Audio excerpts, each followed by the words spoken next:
Hi, it's Paul from Derivan, and today I'm going to just take you through the really simple things of watercolour, and I want you to just practice them. And when I say practice them, at least 20, 30, 40, even more. It's just simple washes. A solid wash, a graded wash, and then one that fades into one colour into the other.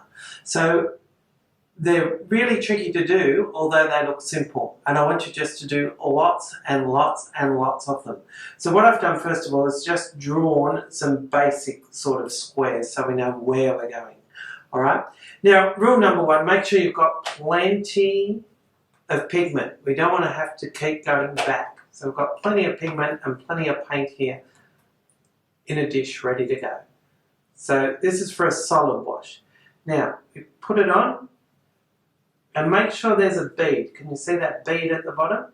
And we're going to continually add to that bead. See how I'm just picking it up and letting it come down with the paint. So pick it up and drag it down. Remember, watercolour doesn't have to be whooshy and faded. Lots of people have this idea that watercolour needs to be somehow faded out. Okay, so that should give us a really good solid wash. Now, although that looks quite simple, what I want you to do is try that, and you'll see that it's not as simple as it seems. Now, the next one I'm going to do is just a graded wash. Now, this is where we go from a deep colour, and we're going to head to a lighter colour. Now, just to change things up, I'm just going to use a different blue here, just because, not for any particular reason. Doesn't matter what colour, but again, we start with a puddle of it, and I've just actually mixed a couple of colours together there. So with a graded wash, what we're looking at is trying to get something that fades from dark to light. And again, we start with a big pool of pigment. Don't starve your palette of pigment. And we drop that on. Now, we load up that bead at the bottom. Except this time, as we go down, we're going to add water.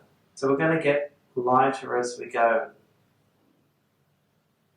So, ever so gently, we're just going to add into that wash, add into that wash, add into it.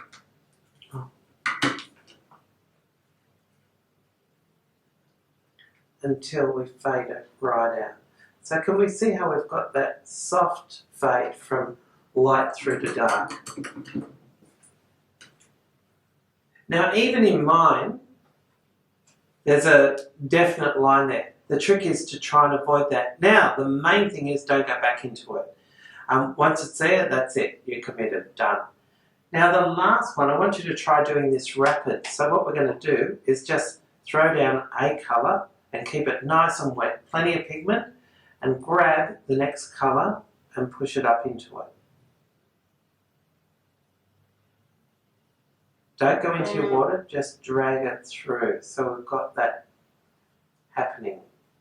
I've got one colour coming into another. I've just dried my brush and I'm going to lift some of that pigment out of this as we go.